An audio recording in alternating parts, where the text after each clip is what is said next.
Welcome to Week 5 of the college football season, football fans. I am TJ Cofield. I'll be joined in a minute by Chris Cox, and we don't know what we are. We'll come up with something. We'll get back to you. But let's start with Contender and Pretender. Contender and Pretender. This week's contender is Kansas State. Kansas State coming off a big win against Oklahoma. Ranked number 7, got a solid quarterback at Colin Klein.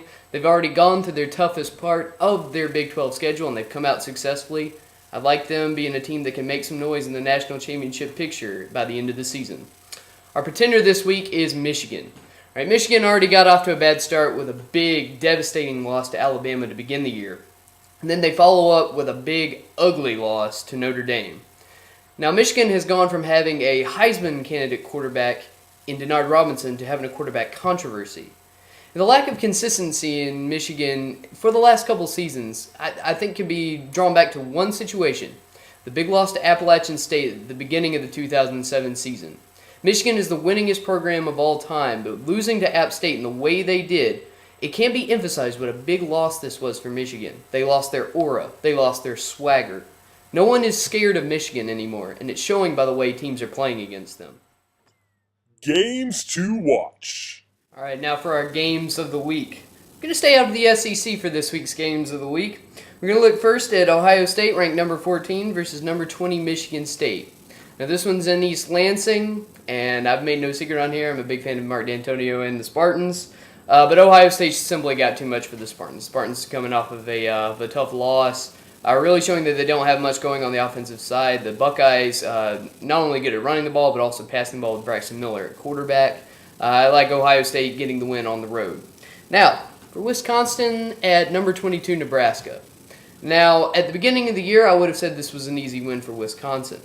But Wisconsin has shown some struggles, but as has Nebraska. Nebraska giving up that big loss at UCLA. But I still like Wisconsin in this game. I like Monty Ball, and I like Monte Ball to get finally his big game that'll get him back on the Heisman track. So I look for Wisconsin to pull an upset in this one. Now, for number 18, Oregon State at Arizona. Both of these teams are teams that are looking to climb the ladder in the Pac-12. And I just like Oregon State too much in this one. I like Oregon State winning on the road. I think Rich Rodriguez still has a little more work to do in Arizona. Ask TJ. Hey TJ, when I first came up with the idea of doing an Ask TJ segment this year, there were two questions I want to hear your take on. The first one was the Avengers question that we did at the beginning of the year.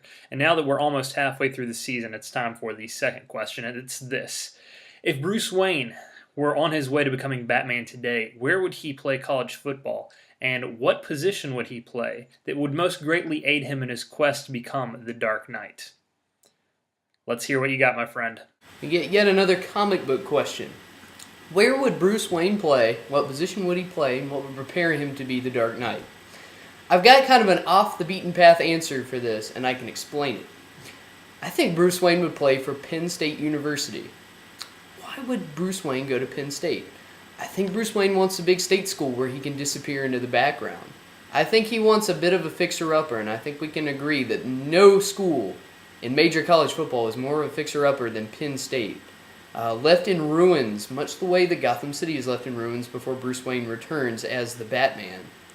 And I think Bruce Wayne, at his comic book size, which I believe is about 6'2" and about 220 pounds, that sounds like a good strong safety right there. And what position would be better for Batman? You get a position where you can hit, a position where you can protect, and a position where when you come on the blitz, no one will see you coming.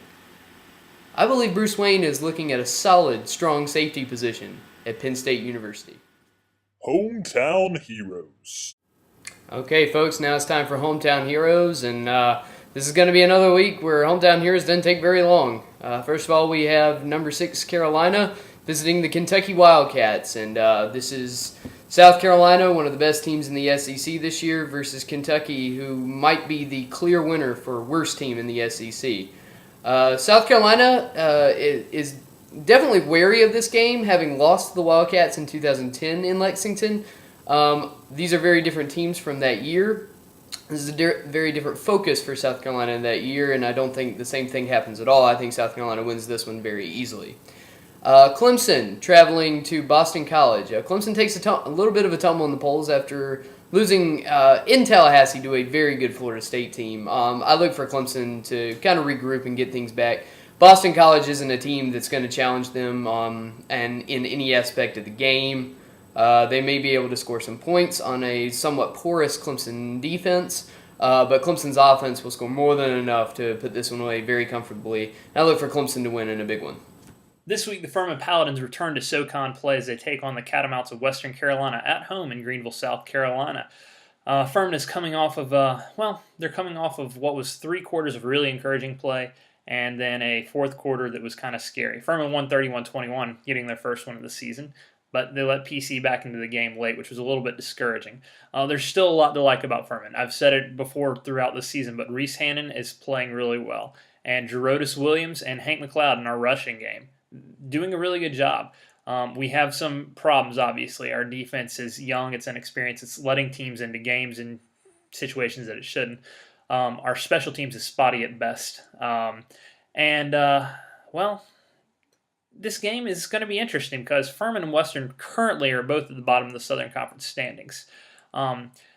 If Furman wants to feel good about this season as they go forward, they need to beat Western, probably by, I would say, at least a couple of scores. If they do that, they can, not necessarily get a good measuring stick where they are, but at least feel good going forward into some meatier opponents going on into the schedule.